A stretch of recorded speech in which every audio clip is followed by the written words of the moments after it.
Some of you have been here before, you're familiar with meditation. Anyone not familiar with meditation, never meditated before? Anyone never done what we call Zen meditation? A little different. So everyone, you haven't. Okay, cool, that's good to know. So basically what I'm going to talk about is going to be the Zen practice of silence and stillness. That's one of the big distinguishing factors of Zen meditation and other meditations. It's a silent and still practice. So we'll have you find a posture that you feel like you can maintain and commit to for roughly 20 minutes. The reason we talk about stillness is if the body is still, what else might be still? The mind, yeah. So it's not 100% guaranteed, but it couldn't hurt, right? So you're going to find a posture, whether your legs are crossed, you're sitting in a chair, however it is. If you are in a chair, have both feet on the floor, okay?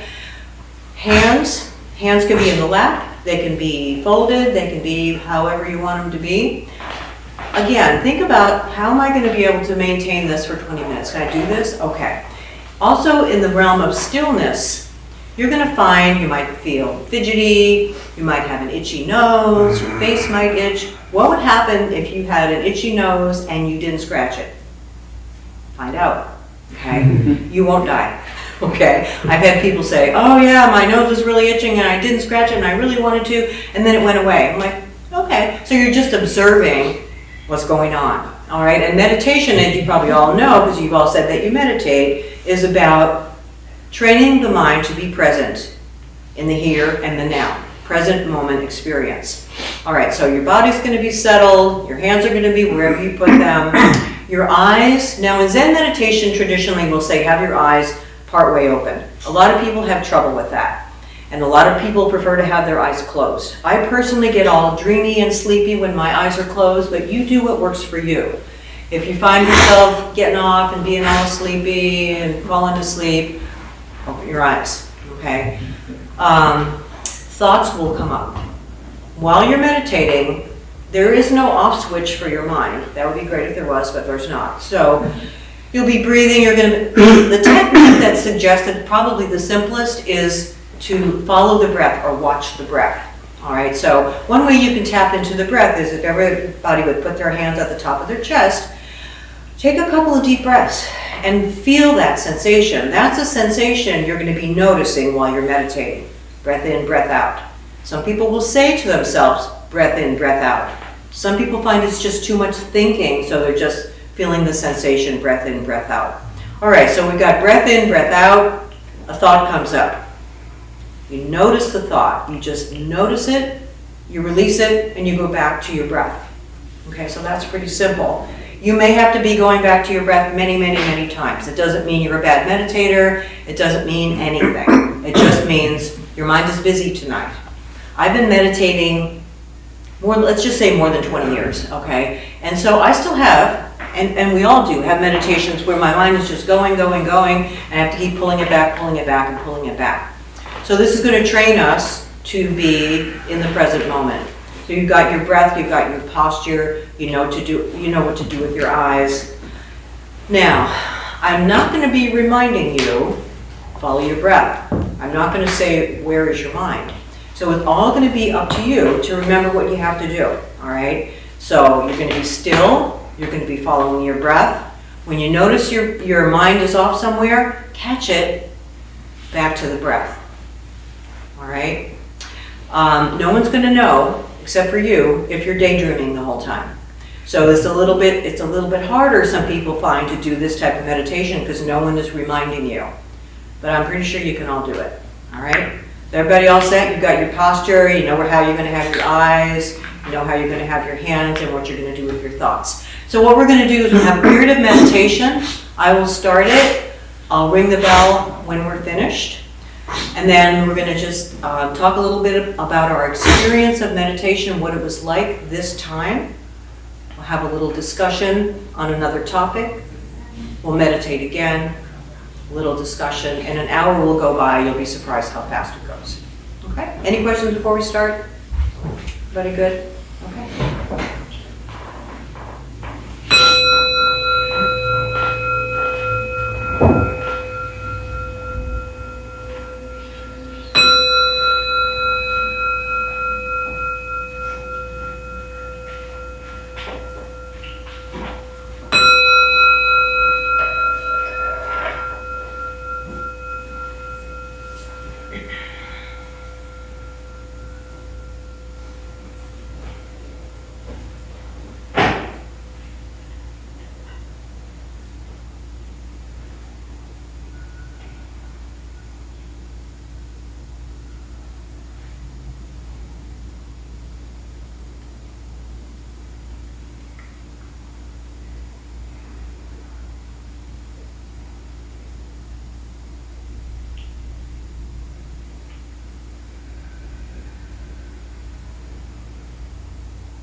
So let's talk about this. What was it like? And we all, for those of you who share, what you need to know is we all get value from hearing other people sharing. So was it easy? Was it hard? Did you feel a racing mind? Was it calm? Did you have an itch that you didn't scratch and you found that annoying? What was your experience? If you'd like to share.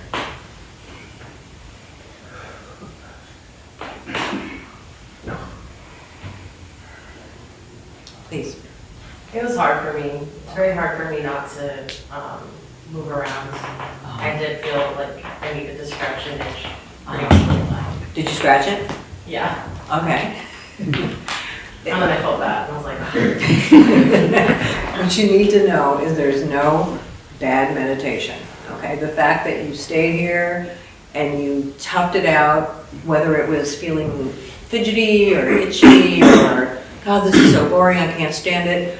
Everybody has experienced those things, so thank you for sharing. Who else be willing to share? Yeah? Yeah, usually when I'm meditating, I will have more itchiness. It's Ah. kind of a stress Ah. release. Yeah, But that didn't happen this time. It was interesting. very calm. Yeah. Yeah, cool. Who else? What happened during this meditation? Dana? So my mind was very busy Uh-huh. and I could pull it back, Yeah. but then I started to doze off. Mhm. Did you have your eyes closed? Not at the beginning. Not at the beginning. Eventually. They, Yeah. they closed themselves. Yeah. Yeah. Okay. Well, and you know, the thing too is when you notice, like not only did you have a thought, but let's say a whole bunch of thoughts together, we could call that daydreaming. It can be so seductive. So like, okay, I know I'm supposed to be meditating, but I just want to follow this train for a while. We all do that, we all do that. So just the reminders and not to be too harsh on ourselves, because we're all learning and we're trying to be in our present moment experience. And sometimes it's tough and sometimes it's easy and sometimes it's a whole combination. Yeah. Who else? For me, it was really difficult at the beginning. Like so many thoughts coming and coming and coming, and like it's related because I'm just doing too much work right now. Like, and I guess like that is because of that, but also like I have like a lot of like suffering things like in my life right now, like they're like personal things, like just when you realize like, oh my God, I do this really bad, or I can do it better or something like that. So I'm having a lot of that right now. So was really hard beginning, and in the middle, like, okay, I just take the control and just loosen again and take it and loosen and take it and loosen. So yeah. And thank you for sharing that, and that's the practice, And sometimes I find it's easier to meditate in the morning before you have all of this stuff that's happened, and you might want to rerun it, and oh, I wish I had said that, and why did that person say this? So you don't have all that stuff. So it just means a little bit more maybe self-discipline of like, okay, I can think about that later, but right now I want to meditate. Yeah. Someone earlier had said they like to come here in the evening because their day has been so busy and they get a chance to just sit and let the mind rest. So this can be a bit of a vacation for the mind because the mind is always busy, thinking. So this can be a time if you can just allow it to be, like, I don't need to think about that now. I'm just going to be with this breath. One thing before I forget, I didn't mention sound, okay? Did anyone notice the sound of the siren while we were meditating? Okay. Sound can be lovely in meditation. It can also be really distracting. I personally found that sound to be, it felt like a really nice sound to me. So what I did with that sound And this is gonna sound a little flaky, but I breathed it in. I breathed in that sound and I breathed out that sound. And I'm not gonna say what color the sound was, I don't go that far. But I felt like it just felt so good, I just breathed it in and breathed it out, okay? So you could try something like that. Now, sometimes sounds are gonna be like people pounding on sidewalks, and they're not gonna be pleasant sounds. You may not wanna take them in. But a sound can also be a reminder, like, you know, you got lost in your daydreaming and you didn't realize it, and there's a sound. Oh, I'm supposed to be meditating. So it can bring you back, okay? So there's that. I also want to mention, there's a little thing on the screen here that says, the idea of Zen or meditation is to catch life as it flows. To catch life as it flows. There's nothing extraordinary or mysterious about Zen or meditation. I raise my hand, I take a book from the other side of the desk, I hear the children playing. So what are we paying attention to? Present moment, all the things in the present moment. The thoughts, they're really not real, they're not happening. The wheels are turning in your head, but it's not happening right now. Something you're worried about for the future, something that you were thinking about from the past. I also wanted to mention, you may notice in Zen practice, you probably have seen Jeff do it before. In this practice, a lot of time we'll do this. Does anybody know why we do that? And Mark, I'm going to call on you because I know you know why. Why do we do this? What is this all about? It's a sign of respect. It can be a sign of respect, yeah. And the Japanese word for it is gasho, and it doesn't matter, but that's what it is. And so sometimes, you know, a person will bow to another person, just a little tiny, and it's not like I'm not bowing to you because I'm worshiping you, it's a sign of respect, okay? Sometimes we'll bow at the end of the meditation because we're just respecting our practice, or we're going to bow at the end of the class because we're respecting it. I've also heard it, and I think this is a lovely thing to think about, the hand of wisdom and the hand of compassion joining and bowing to that. So just another thing to think about, okay? All right, anybody else have anything they wanted to share? Yes? I can relate to a gentleman in front of me. Yeah. In the beginning, I was random thoughts, things I had to do, things trying to decompress. In the middle, I was able to find my higher power, which I haven't been centered in a while. Okay. So that was a good experience for me, and I was able to hold that to the end. Okay. So a lot of thoughts, and then you were able to reel it in, Mm-hmm. and like I said, The siren actually helped. It's funny that you brought that up. I heard The silence siren. helped? The siren, yeah, oh, okay. outside. Oh, okay, the siren helped you, yeah. But sometimes, Helped me clear the That can thoughts that help. were going yeah, through. good for you, right. And I just want to encourage you, if there is, like I said, there's no such thing as a bad meditation or a bad meditator. If you have an itch and you just can't stand it and you have to scratch it, doesn't mean you're a bad meditator. If you have to move, you know, just do it. But just be mindful of what you're doing, okay? And if your meditation was you were jumping all over the place and you had to keep reeling yourself in, it's still a good meditation because it's your practice, okay? And we learn things about ourselves as we're meditating. You know, maybe I'm the only one here, but I sort of doubt it, who's been meditating and all these thoughts are coming up like, oh, I'm such a bad meditator. I've been doing this so long. Why is it like this still? Has anybody ever had that experience? I've certainly had it. So that's not speaking to myself with kindness or with compassion. So just notice what you do, because what we do when we're meditating is a reflection of what we do the rest of our lives. It's not really different. It's just we're paying attention to it. Thank you. And you had something too.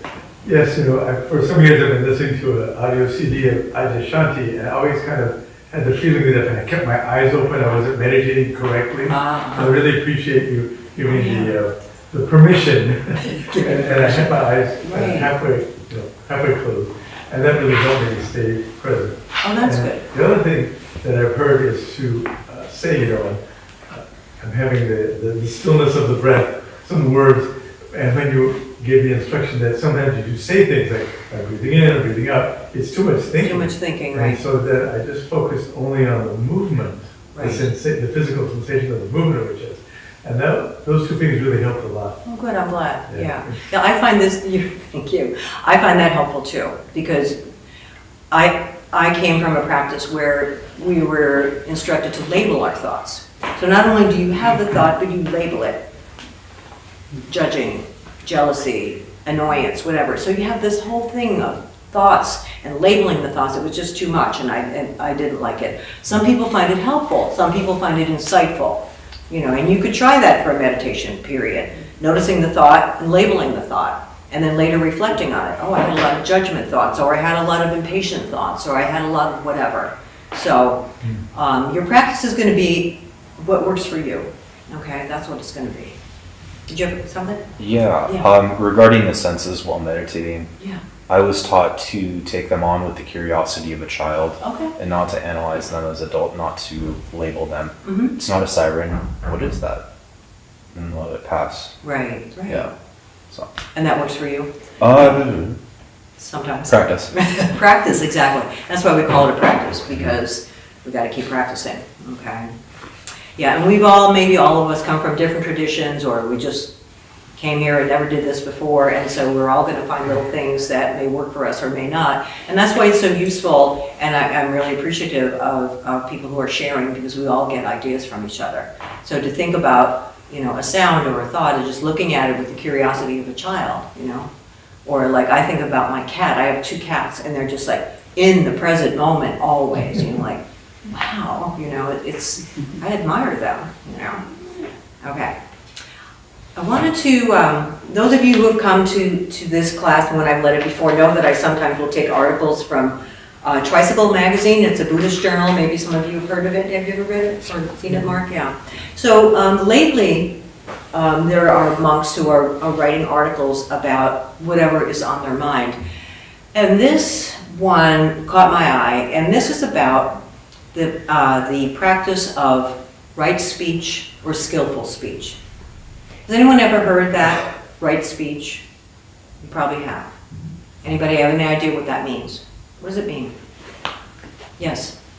I mean, there's this idea that karma stems from thoughts, speech, and actions, and to have more positive actions, you start from the root, which is thoughts, and then words and actions. Okay. Anybody else? Yeah. Speech with good intentions, or Yeah. that does not cause harm. Right. That's good. Anyone else have any thoughts about that? Do you ever find it difficult to, like maybe you might have an intention in the morning, well, I'm going to practice right speech today, and then you find like 2 hours in, oh, I didn't. We get into habits, habitual ways of acting, habitual ways of thinking. So what this man said was, on the cushion or the meditation seat, like I mentioned, we notice how we speak to each other, We notice how we speak to ourselves, sometimes with compassion, sometimes with judgment or impatience. Our words are a powerful medium with which we can bring happiness or cause suffering to ourselves or to others. So let's say you're meditating and you're just like, oh man, I can't keep my eyes open, I'm sleeping. Well, you can have compassion towards yourself, and you can just be, well, that's just how it is today. You don't have to judge yourself about it, or, every time I meditate, I feel itchy. Well, that doesn't have to be a bad thing. It's just what it is. You might want to look at it later and think, well, why is that? We can be kind to ourselves, or we can be very judgmental. So skillful speech or right speech begins by refraining from lying, slander, profanity, and harsh language. We should avoid language that is rude, abusive, disagreeable, or malicious, and we should abstain from talk that is foolish, idle, babble, or gossip. So you might think, well, what's left? And he addresses that. What remains are words that are truthful, kind, gentle, useful, and meaningful. Our speech will comfort, uplift, and inspire, and we will be a joy to those around us. So he talks about something a particular practice that he has that I thought was very interesting, and he talks about gossip. Gossip is defined as speaking about someone who is not physically present. It doesn't matter what is said, it doesn't matter that what is said is positive or negative, which I thought was interesting, because I always thought gossip meant saying not nice things about people. But his point of view is, if they're not here, I don't talk about them. And so he'll do like a practice, let's say for a day or a week or however long, no gossiping. And what he discovered is, I find that my voice gets quite a rest, and the part of my ego that believes I do not gossip gets quite a jolt. Every time I do the exercise, I find that the effects of this awareness practice are with me for weeks and even months afterwards. When I start to speak about someone, a little reminder beeps in my mind, don't gossip. So that's a thought. And then, I talked a little bit ago about how when we're thinking, let's say we're meditating, we notice we got a thought stream going, we're like, I don't want to give this up. I want this. It's like seductive. It's a craving. I want to do this. The same can be true with gossip. You can be in a group of people and somebody starts talking about somebody and you're like, I know I shouldn't join in on this, but it just somehow feels very delicious and very, I want to do this. Okay, so I just want to invite you to notice that about yourself. So meditation is a vehicle by which we can learn about ourselves. And just notice that about yourself. And maybe think about it for the week. Maybe try a day, like, okay, tomorrow is Tuesday. I'm not going to gossip the whole day.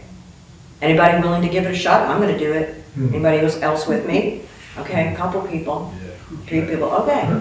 And no one's going to know but you, but it's an awareness practice. Just notice the seduction of that, particularly when you're with a group of people, or it can be just one person. Suddenly you find yourself talking about someone else, and it's usually not positive. It could be positive, but sometimes it's just not kind, not compassionate, and it's really not what we're striving for. If we're striving, we don't have to strive. Okay. All right. Anybody else have a thought about that? All right. So we're gonna do a brief meditation again, reflect on it a little bit, and we'll just about be done. Okay. So get your wiggles out, find your posture that you want to keep. This next one will be a little bit shorter.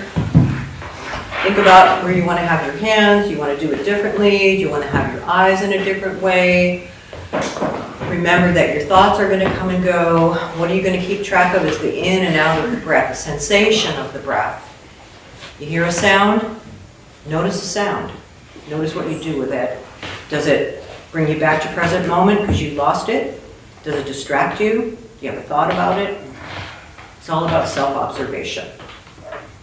Okay. Everybody ready?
All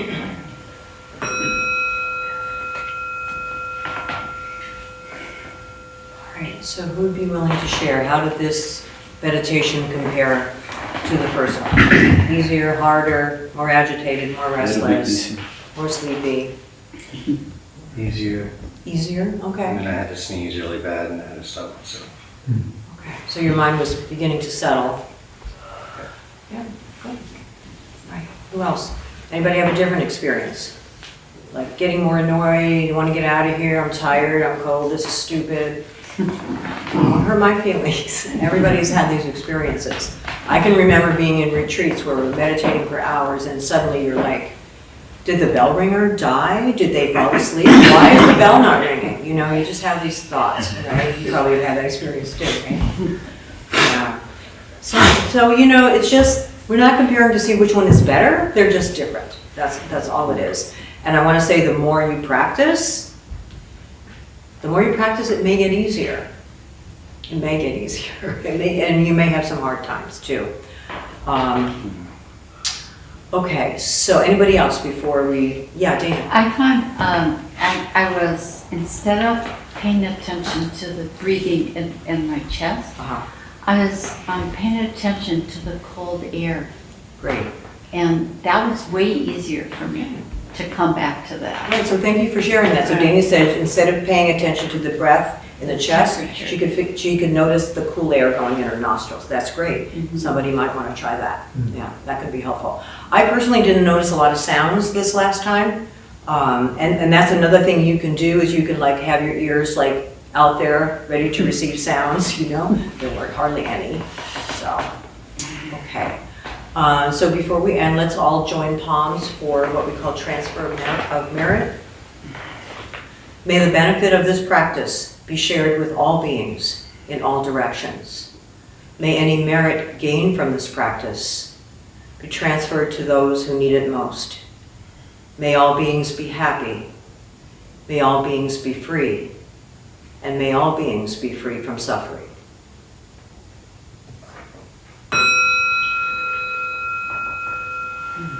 All right, I want to thank you all for sharing your practice with me and with all of us. And before you head out, Meredith is our host in the back, and she has some announcements for us.